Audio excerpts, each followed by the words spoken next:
among other things. So Jen is the Southwest Regional Director, but she also is someone I've known for a very long time prior to this role, just as a good old mom to two amazing kids, right? And I'll let her talk a little bit about that.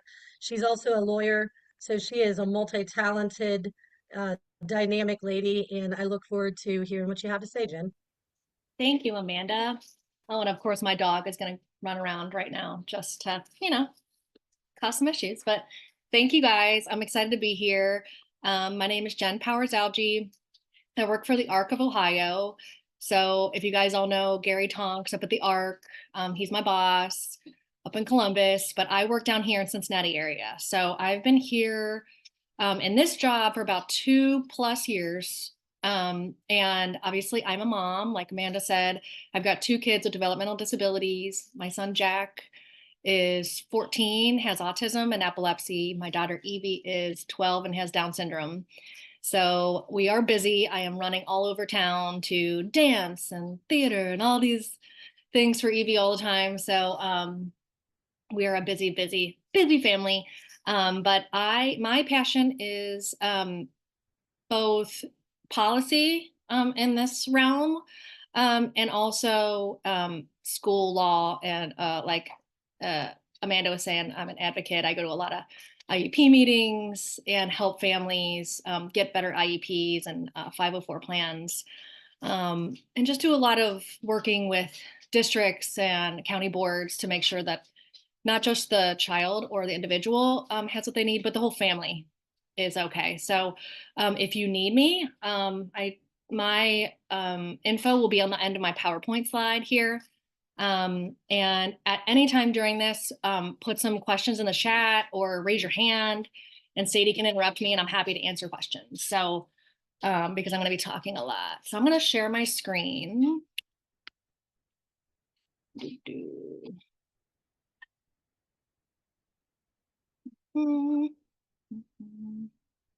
I hope I'm sharing the right screen. Probably not. Let's see why. This is where I am terrible at this. You're in good company. I don't know. I mean, I feel like I'm pretty tech savvy sometimes, but when you put me on a Zoom call and I have to share my screen, Why? I know. I Why? like, Not when people are watching. Not when people are watching. Well, and they change Zoom a lot. It can be yeah, hard to remember what to do. right. Did And I'm it, you always did just it. trying to move stuff around.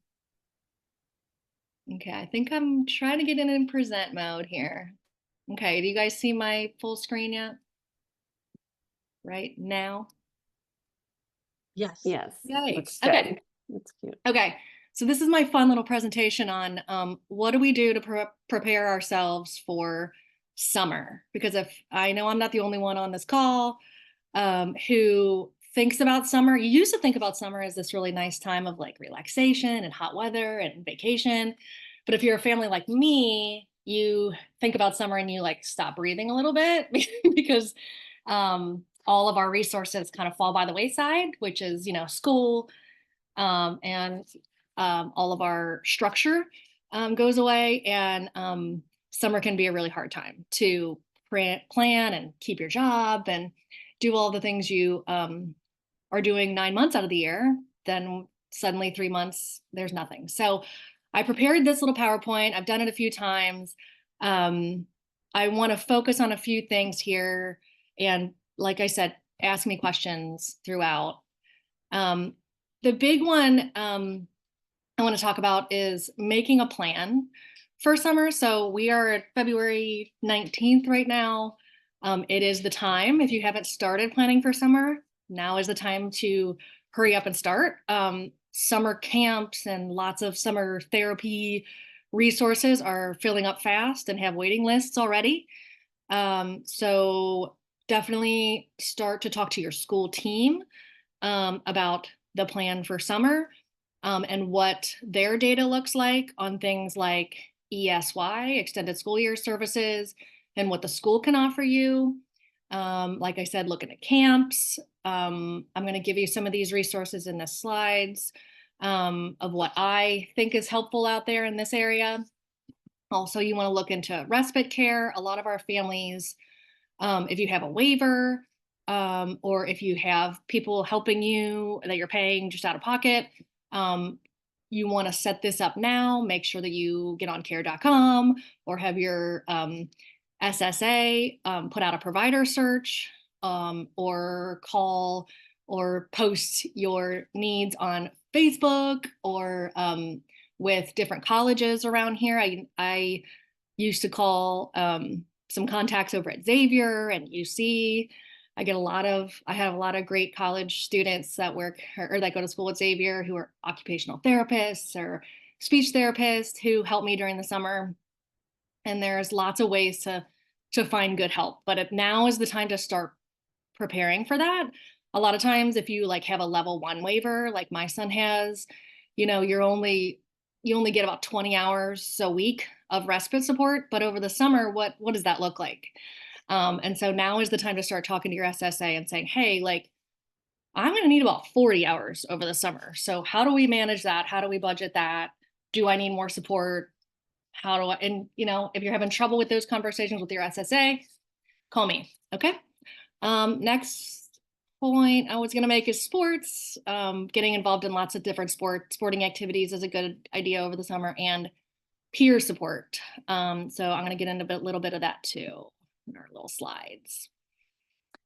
So like I said, ESY is a big one. It's kind of the cornerstone for me if you have a child with a developmental disability who's on an IEP. This is always a discussion that should be had at every IEP meeting. The box that is checked yes or no on whether or not the child should get ESY services should not be checked until we all meet together at the IEP meeting. I would say 90% of the time the box is already checked no. So parents just assume, oh, well, I guess they looked into that. I don't get that. Let's move on. I guess I agree to that. No, you are an equal member of your child's IEP team. So that is a discussion for the IEP meeting. I often tell families to start emailing your school now. Like, let's say your IEP meeting is in April. I would send an email now and say, hey, we're looking at our summer and I see, we're not really meeting our goals yet. I also see maybe we had some regression in some of our testing that we did from MAPS or whatever testing you're doing at your school. Or gosh, we are just kicking butt in reading comprehension right now, and I don't want to lose that. So can we look into ESY services, and can you pull some data for our IEP meeting? Or even ahead of time. It would be nice if they could give you this information before your April meeting. But oftentimes they'll say, we'll pull the data, we'll talk about it at the meeting. But I always have parents ask for that, because if you get to the meeting and then you're asking about it and they're like, well, we got to go back and pull data, you're not going to want to sign that IEP until you know what's going on. I also tell families to make sure that you're looking at your IEP and your goals to make sure that the services you want over the summer are included in those goals. So let's say you want to send your child to summer camp for some social skills because they're really lacking in social skills, and you want to continue that development. Well, you should probably have a social goal in your IEP and a goal that probably won't be met by the end of the school year. If you don't have a goal, you can amend at any time and add that goal. Another thing, if you're looking at reading or writing or whatever you want to work on over the summer with your school team, just look at those goals. Look at the progress reports you're getting quarterly. See if they're getting close to meeting those goals. If they are, or if they've mastered goals, you want to amend and add a new goal to continue the work. Especially if they meet those goals like really early in the school year, you need a new goal, most likely, unless your child is at total grade level in that category. So part of the IEP team can be a separate meeting, like I said, but it's definitely a team decision. You are an equal member of the team. No one can say, well, we've already looked at it and we just decided that's not necessary for this child. You are an equal member. You as a parent and the child. if they think that they have things they need to work on. So just make sure that you've empowered yourself to know that you can ask for this, and it should be individualized. So I did put these in because I just can't help myself. But a lot of times schools will say, well, I didn't see any regression on their testing. So they took a test at the beginning of the year, the first week of school. They took another test. I think they're taking them now, or and then that, and like maybe a couple weeks ago. And we didn't see anything fall behind. We also looked at Christmas break, and we don't see anything before they left. And then when they came back, nothing fell apart. They're still making progress. That's it. That's the only thing we look at. That's not true. While regression is really important for ESY, and if there is regression, I think that 100% makes you eligible for ESY. It is not the only factor. We've got really clear case law that I often have to educate school districts on, that it's not just regression. We also have the degree of progress toward IEP goals. So if your child's making some progress, but really tiny progress, and they're not going to get there by the end of the school year, that's something, well, we better keep working on this over the summer in order to continue that progress and try to get to meet that goal. Emerging skills, like I talked about before, really close to being able to articulate that R sound. We're really close to being able to, work through some of these coping skills that we've been working on all year. And we really just need that extra time over the summer to get that down. Reading is a big one. Reading is just so important. So if there are some emerging skills and breakthroughs with reading, taking 3 months off and then coming back in the fall, we just don't want to lose that. For a lot of our kids, like my Evie has Down syndrome. The memory is just not there. And if we don't continue that, we will lose those emerging skills. So it's just continuous learning is just really important for a lot of our kids. Also interfering behavior, just the child's behavior interfere with his ability to benefit from special education. So if you've had a lot of discipline actions or behavior intervention that caused them to miss some school, this is a big one to look at ESY to kind of get that back. And the nature and severity of the disability is another one, and we can talk about that individually. It's very individualized.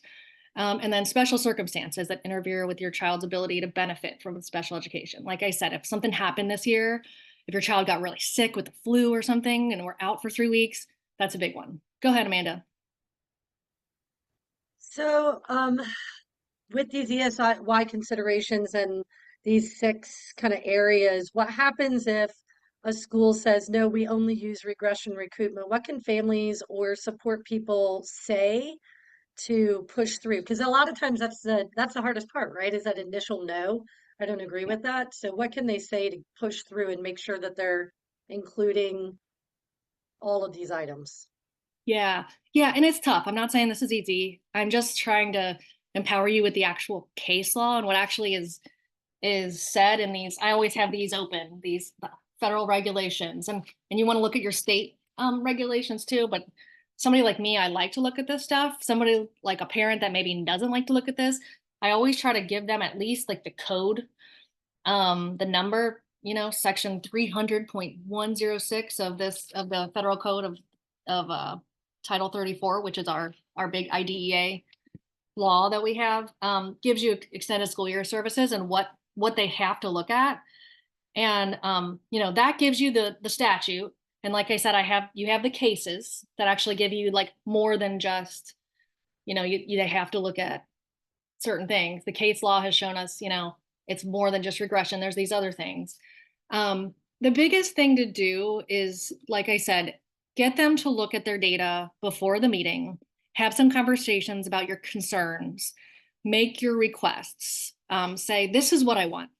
At the end of the day, I need my child to get to 6th grade reading level this year in order for them not to fall behind, or whatever it is. Pick that one thing. I usually tell parents, try not to overkill with the million things that our kids usually do have to work on. Try to pick 1 or 2 things that are really a big concern and that you'd like them to work on over the summer. And then just ask for it. Ask for it in an email before your IEP meeting and say, listen, if we gave my child 2 hours a week of specialized service here, or I can find even a place that does this, so you guys don't even have to hire a teacher for this over the summer. I have a place that can do this. I just need it paid for, because ESY is part of FAPE. It's your free and appropriate public education that you get. Having an IEP, that's your big federal right. And when you have that, ESY is part of that. So if your child's not getting ESY, but they have one of these 6 items here that I'm talking about, they are not accessing their education and they're not getting FAPE. If you're paying for these things over the summer and the school's saying we don't have to do this because there's no regression, that's not FAPE. So it's not easy. Call me. It's helpful to have an advocate. If you don't have me or can't get someone to come to your meeting with you, there's parent mentors that can come. There's the OCECD that have mentors and educational advocates who can come to your meeting. I'm really mediative, so I'm not gonna just say, well, we'll follow due process. We'll just follow due process for ESY. I'm gonna say, look, I'm here to try to figure this out, to get my child what they need. What can you offer me? And why don't you guys take a beat, go back, talk to your special education director, talk to the principal, talk to your, whatever it is. If it's speech therapy you want, go talk to the speech therapist, see what they think, do some more evaluations. You can get an independent evaluation if you think that would help you. It's something that you really need. I really would want you to, if they're pushing back a lot and you're emailing a lot back and forth and there's just a straight no, regression is it and this is all we do, then call me or an advocate to help you. Because it should just never be a flat no. Sometimes you do have to take your wins and losses and say, okay, fine, we're going to do these things this year, but I'm just telling you, we're going to be really watching this for next summer. Sometimes I tell parents, don't fight for ESY in the first grade. It's not the hill I would die on in the first grade. In the 3rd, 4th, 5th, 6th grade, yeah, these skills are really important to their overall educational needs. And there's a lot of inclusion piece to this too that you want to push, if your child's in gen ed, but they're really falling behind academically, but we want to keep them there, let's work on these things over the summer and continue. And not only over the summer, ESY is school outside of the normal school year. So this can be for after school, before school, whatever the school wants to offer you. Go ahead. I said winter break. There's a question in the chat, Jen. Are there any rules of maximum limits to the amount of ESY a school must provide? Last summer for our district, it was 2 or so hours a day, 2 days a week for 4 weeks. No. Nope. They can't put any limits on particular categories of disability either. So sometimes I've heard of school districts saying, well, for kids with autism in our autism unit, we give this many hours. And then no, it's all individualized based on your IEP. It all goes back to your IEP, what your particular IEP looks like and what their child's needs are and where the deficits are. And there is no limit. And I know a lot of schools, and I don't think it's a bad thing to have summer school, regular summer school option. Hey, this is what our district does because we've decided we're going to hire this many teachers every summer to teach the kids who have deficits. Fine. That's fine. And if it's a good program, which it probably is, and I kind of love when schools have those programs, great. It does have to still meet your IEP goals and objectives. So if they do those 2 hours a week or whatever they do in their regular summer school policy that their district's agreed to do, great. Let's do that. But also we have these goals that we have to meet. And that, in the IEP meeting, you talk about ESY and you pick goals that ESY is going to work on. So you're not going to work on all your goals probably, but like I said, we're probably going to pick a couple goals to work on over the summer. And if those goals are social goals, and if they have a cool summer break program with other kids in there, beautiful. We can work on some of those social goals in there. If they don't, and it's just one-on-one, with an IS, good. We can work on one of our academic goals in there. But how are we going to work on the social goal? And that's where I bring in there's this awesome camp that COTI does, or Kid Power, or whatever they do, and they have an OT and a speech therapist working at the camp. We can get our related services, we can get our social skill goal working in there. We can do all these things. And I always offer it up to them and say, listen, we can just go there and get that goal worked on. And I'm just telling people here that I know it's hard, and every district has their ESY door, whether it's like kind of open a little bit, totally closed, or wide open. Every school's different. But I just want you guys to all know on here that I have parents on the spectrum of getting 0 in like the best school district, and I have parents getting multiple hours a week, all their summer camps paid for, all of their speech hours paid for all summer long by a district that you would never think would give ESY. So I just want to empower you to know that this is the law, this is what you can ask for, and you really want to keep working with your district on looking at the data for your particular child. But I just always want people to know that it is something that's happening in your district. There are kids in your schools that are getting these services, and you should be getting them too. Your child should do. So I'm going to move on, but keep asking ESY questions anytime. And it's kind of one of my passions, because I really believe that parents should really have a full spectrum of service over the summer. And the county board is like, when we go there, they're like, well, where's the ESY? And when you go to school, they're like, well, where's the county board? And then when you ask both of them, well, where's the church camps and all these other things that might be going on?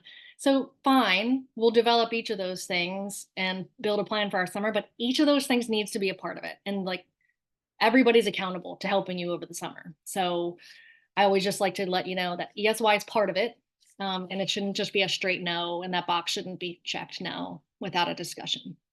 Okay, so let's talk about camp. I'm doing a summer camp pilot program. I started it a couple years ago. I got a grant from the Department of Developmental Disabilities. It's at Camp Kern. We were able to hire a one-on-one for the whole summer. So we did this last summer, and we're doing it again this summer. I can send one child. Actually, I'm going to send 2 this summer, but last year we sent 1 child each week who have high support needs, meaning if your child was going to Stepping Stones and Stepping Stones told you, hey, your child now needs one-on-one support and we can't do that anymore, that's the kid I want to help.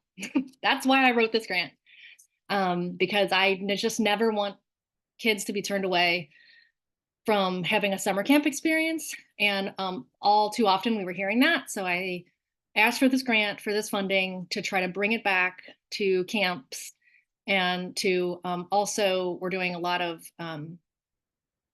surveys and data intake on it to really look at what was the reasoning. The reasoning was, we just don't have the staff. So then I found the staff and I paid for it, and this camp still told me they didn't want to do it, except for Camp Kern. And so what I'm trying to do is just create a model. So I have the LEND program at Cincinnati Children's. They're creating the model for me. They're like looking at all the data from what we did last summer and what we're doing this summer. And they developed all of our visual schedules and all the things that we need to prep for camp. I work with the family to prep like a profile at the beginning of, like we're working on those now for each child, so that we're really prepared for camp, so that the family can just drop them off in the morning and not think about anything and leave and not get phone calls, and then pick them up. It's a day camp, so it's no overnight. We're hoping to get there, but we're not there yet. The campers I'm taking are between 9 and 14. I have 2 slots left. I would love for you guys, if anybody has kids that they know of, or if it's your own kid, email me, and my email is going to be at the end, because we're doing that now. Camp Kern is phenomenal. If your child has a developmental disability, call them, talk to them. They'll give you a tour. I'm setting up tours next week. They're just trying really hard to be really inclusive. Their executive director is great. I listed some other camps here that I really like. Recreation's Unlimited.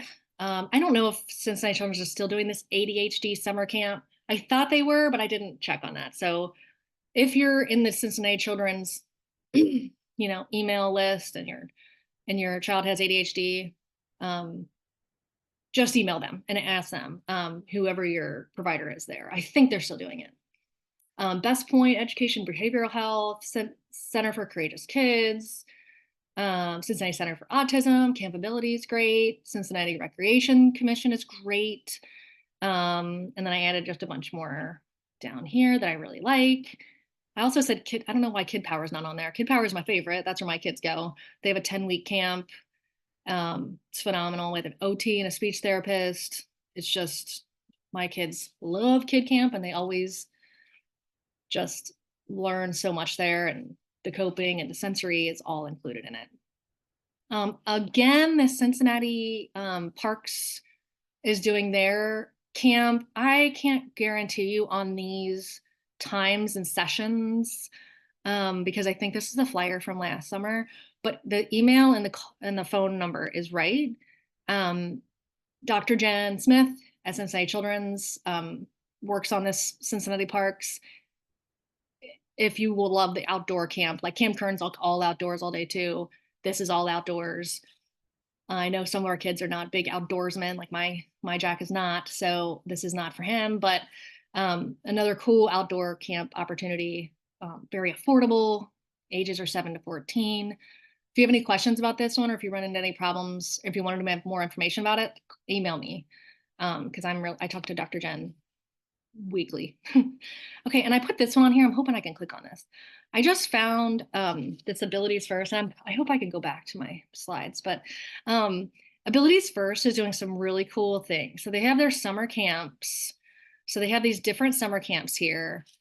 Sensory Safari Camp, Masterpiece Makers, Jurassic Journey. They're all very well done. I wish these would have been around when my kids were little. These are great. I've heard just great things about them. I'm having lots of parents tell me that they're signing up for them. They also do, some of the payments are down there, but check with obviously your county board to help you pay for your summer camps. But they also do summer therapies. So there's a summer program section, and then there's like a summer therapy section. I just think this is another good way of saying, hey, school, I have an OT goal that we haven't met, but there's this OT, therapy session for the whole summer that Abilities First is doing. And here it is, and here's the cost. And that's just a boom, easy thing for them to just say, okay, fine. That's just easy for us than hiring an OT and contracting with your OT all summer. Yoga. I mean, I just thought they're just doing some really cool things at Abilities First. So I really wanted to highlight that. And I've heard good things. Okay, how am I going to go back? There's a question in the chat. Yes, go ahead. Do you know which camps provide extra support for kids who need it? And I guess my follow-up question to this person, do you mean extra support than what is already offered at some of these camps? Hi, this is Christy. I'm the one who asked the question. It seems like a lot of camps say, yes, we're open to kids with all abilities. I mean, except for the ones that are targeted for kids who have disabilities. But it seems a lot of camps say, yes, everyone is welcome. However, if they need extra support, like using the restroom or even eating because they might have a choking risk, then they won't provide the extra support or staff in that way. Or even somebody who has some physical needs and might need assistance with mobility or whatnot. Yeah, 100%. That's what I've been hearing.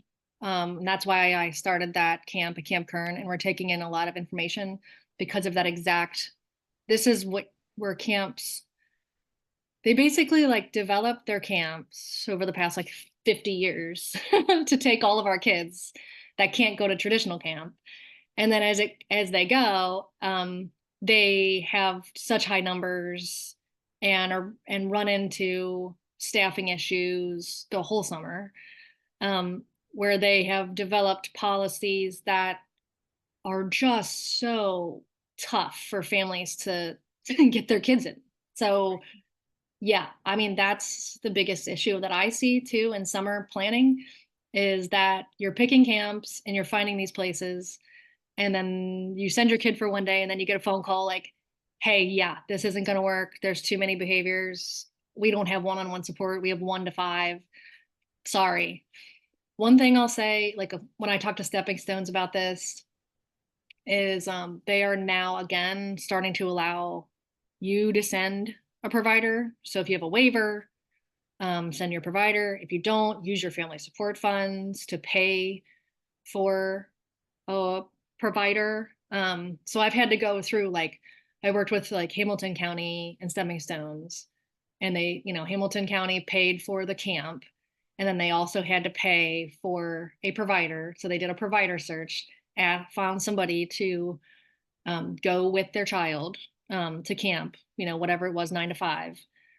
The problem is, again, is that like the camp experience we want, to have like somebody like right there with you all day long? If that's what you need, that's what you need. It doesn't really fix the problem trying to always just put it back on the family and the county board to find another person to go to your camp.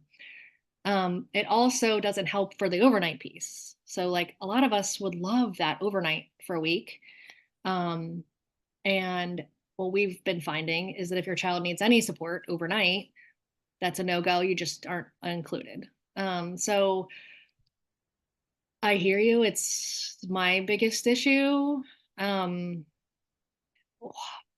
working on, when I'm doing my camp, I work really closely with the parent, and I put together this profile and do this interview process where I ask them just a billion questions. Like Cincinnati Children's put together a really good profile for me to just, really figure out what we need to help with. I get the IEP, I sometimes get the ETR, and then I'm setting up meetings with the parents and their intervention specialists, or even their whole school team. I get their BIP, like their behavior plan. A lot of this is about prep before camp, and just knowing what works, what the motivations are, what the behavior plan looks like, so that if you're successful at camp. The problem with summer camps is, like, and this is not to say anything bad about them, because I love summer camps, and this is why I'm like passionate about it. They don't work before camp. Like, they work really hard May through August, but the other times it's like a very chill. Like, these are like the chillest, coolest people who can run like the best summer camps ever. They are not big on organizing and making sure they're very prepared before it happens.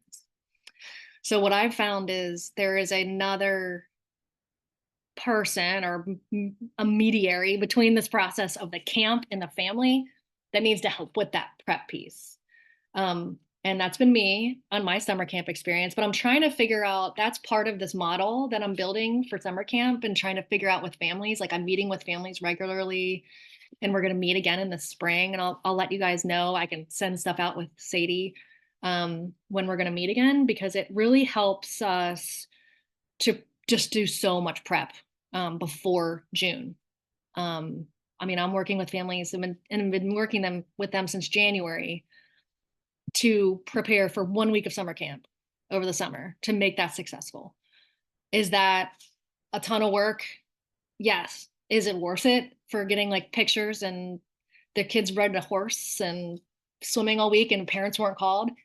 Totally worth it. Awesome. That's what we want. So I think that's where we're facing some problems with a lot of different things, but I think the biggest thing is we need more organizations like being accountable to preparing for things like summer camp, or even the respite piece over the summer. Like, it's not just easy to find somebody on care.com and be like, that person's going to take over for my kid all summer.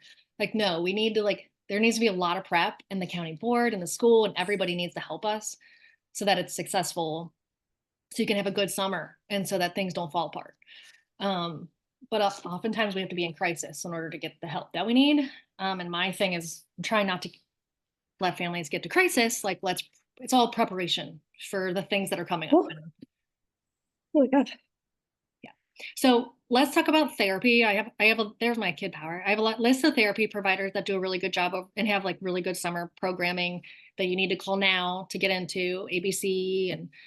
And the Be Well program is a great program run through Cincinnati Children's. They do some really neat physical therapy kind of things. that I wanted to call your attention to. Sorry, I'm not in present mode anymore. Respite care, I talked about. Just respite's so important. Half of my job is just making sure families have that type of care. We're all going to burn out if you don't have it. I'm just telling you, like I have a 14-year-old and a 12-year-old, and it's just, that's why summer's so hard, because we just get less of that respite. And so look at your resources through the county board, look at your family support funds, always use every penny of those family support funds. And then if you need a waiver, call me and we can work through that process. And if you don't even know what a waiver is, just call me or email me and I can help you. Just educate you on what it is and how I can help you ask for what you need. And then I just put the sports stuff. Everybody kind of knows what the sports stuff is. My kids do like challenger basketball and challenger baseball, but they also do a lot of inclusive sports with their different places. Like I know Cincinnati Ballet does great. There's some really neat Cincinnati therapeutic riding, phenomenal. I really believe like every kid with a developmental disability, I'm kind of like Amanda, you'll know, like Sue Radaball taught me, every child should be able to swim and ride a horse. These are just really important. That's why summer camp's so awesome, because there's usually those two things. Those are the cornerstones. And there should always be access to those things. Peer support.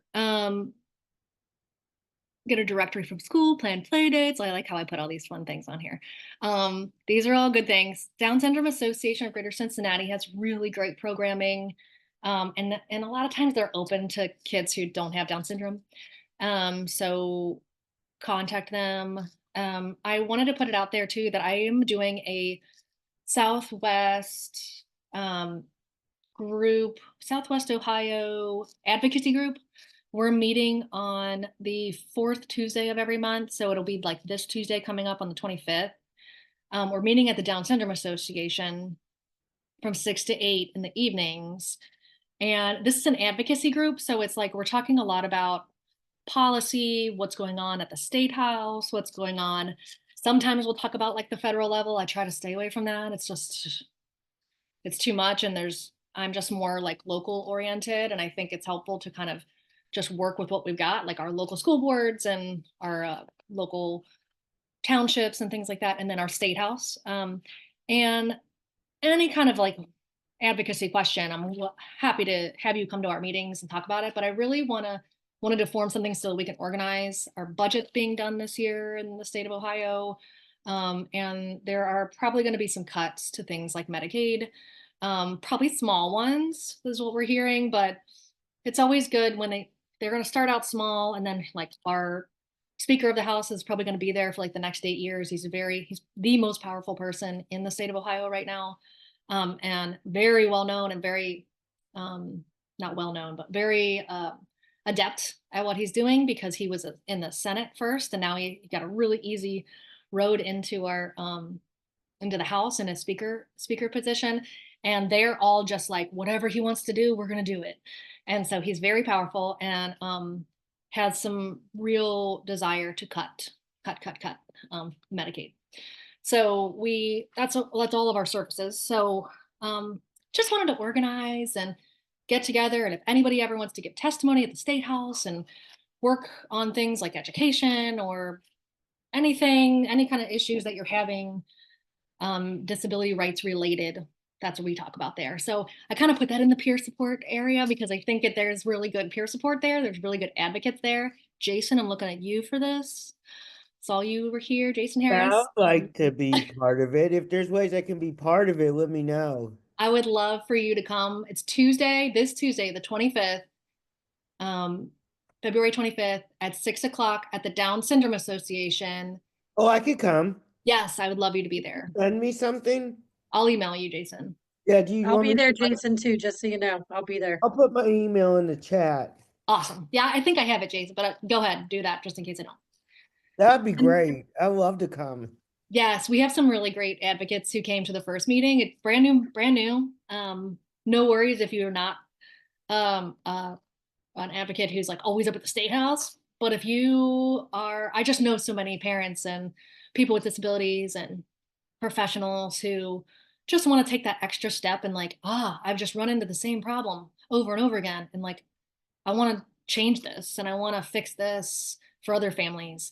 If that's kind of who you are and what you want to do, that's what we're trying to do. So I love to see you there.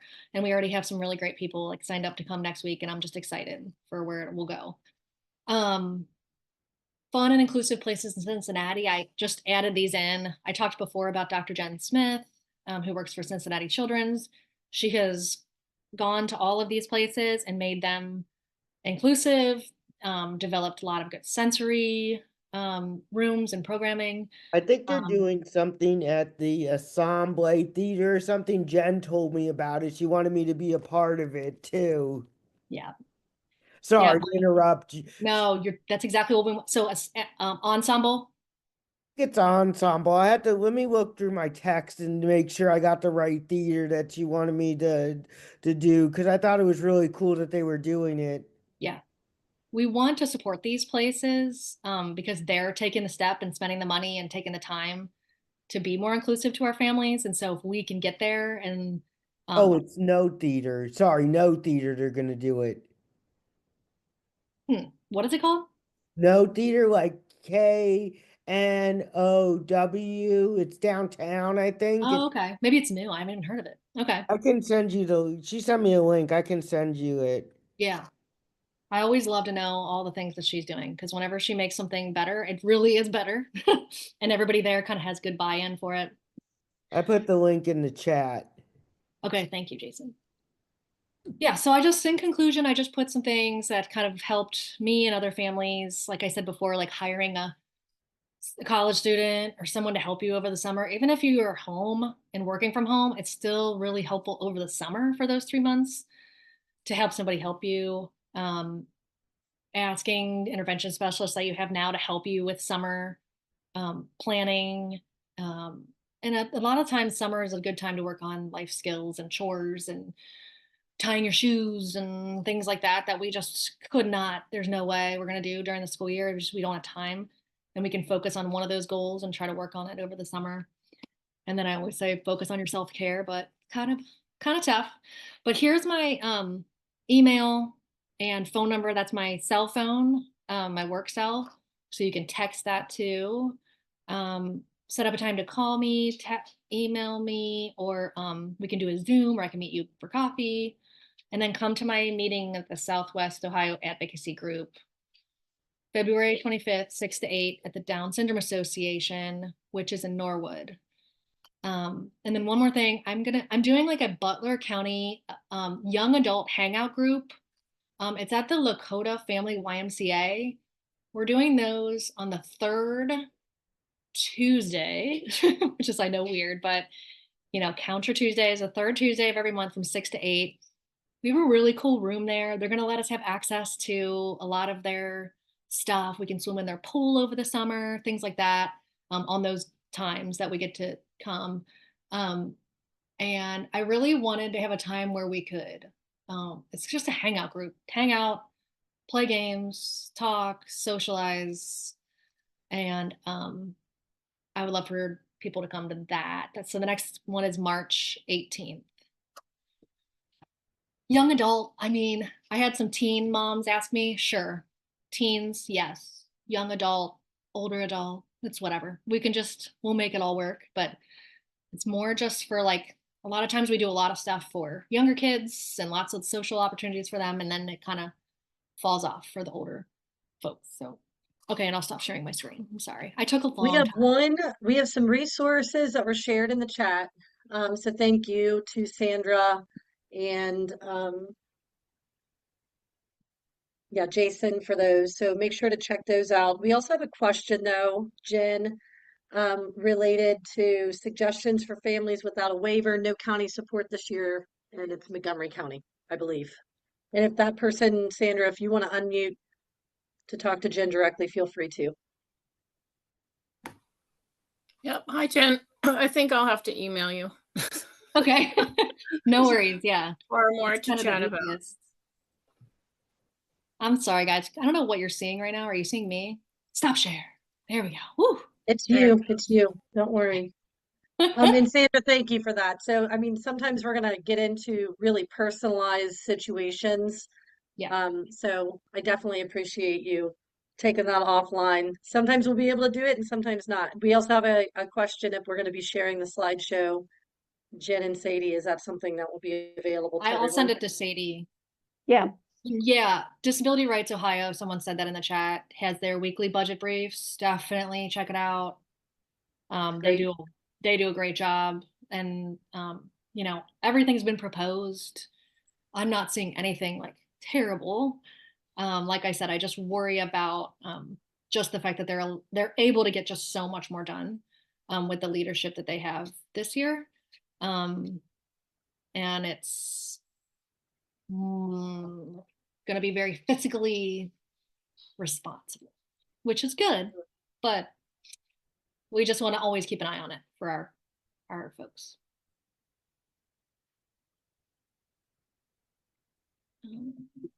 wow, that was so much information. A lot. I learned a lot. And so yes, a couple of just logistic things. I'm going to email everybody who attended, along with a short survey that will include a question for you all to propose a question for our advocates so that in the future, and Amanda's going to kind of share about the vision of this event moving forward, but for the future, we might have just a set of questions to start with for our advocates that are our presenters and around the topics that we have. So that's going to come in an email, and then I could also include the presentation, and I am recording this as well. So I will have a recording as well. And then the recording will probably live on the IDD Ed Center's YouTube page, and somewhere on our web pages, we'll have to carve out a special spot for advocacy in action. But we'll make that happen as we move along. But keep your questions coming. We still have time, but Amanda is going to kind of share about the vision of this event, some guidelines and that kind of thing too.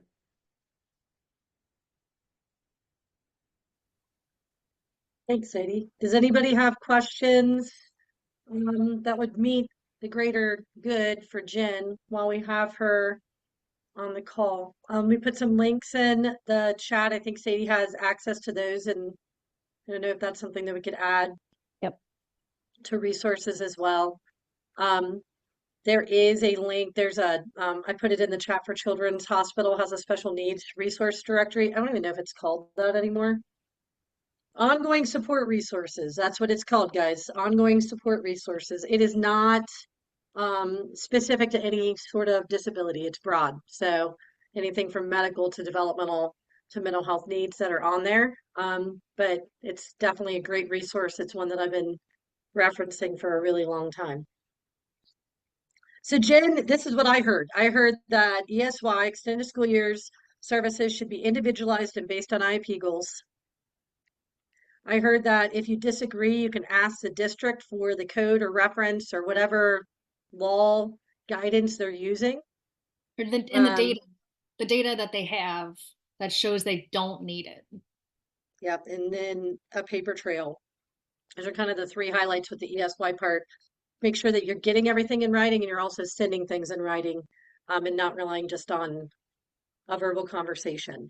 Yeah, I know. And it's one thing that it often happens, like, hey, let's just take a phone call on this and talk this through, you know. And not only is that, I mean, I'm an attorney and I get flustered on a phone call with my principal, just because it's so personal to my family, and like what the deficits that we have to talk about. That whole conversation is tough anyway. Yep. So if it has to be a phone call, okay. But then you're going to put it in writing in an email and say, hey, thanks for talking to me. This is what I think we discussed. Gosh, I forgot to ask you these questions. That's what I always do. Gosh, I know we talked about this. Can you just reiterate exactly? I have one more In question, writing. Right. In writing. Yeah. So while you're not saying, let's put this in writing, you're just putting it in writing, and that's writing. You know, your email to them is a good document if it had to go to litigation to say, this is, it's not just a he said, she said, this is literally what happened because this is the evidence of what happened during that conversation. So it just puts a lot of onus on you to have to then sit down and do an email, but aren't we always the one that have to do all the things? Yes. Yes, Always. yes. I also heard that a lot of pre-planning is involved in planning for the summer. This is a good time to be doing that. And if anything, like this is like you should be planning for the summer at this point. If that means talking to your school, or if that means coming up with your own personalized plan that is a patchwork of services, now's the time to be doing that. Coming up with some sort of a one pager that summarizes your client or your student will really help the team as well to provide the right support. So is that a good summary overall? There's more. I Yes. know there's so much more. Okay. Thank you, Amanda. Yep. We have Amber asking in the chat, do we need a special invite for the 25th? Professionals, families, and advocates are welcome to this event. Correct? Everybody's welcome. I'd love to know if you're coming, if you could email me, just because I like to know. And I always like send out reminders to the people who email me, like tonight's the night. What time I is need it? those. So What time is Okay. it? it's at 6 o'clock. Okay. We do 6 to 8.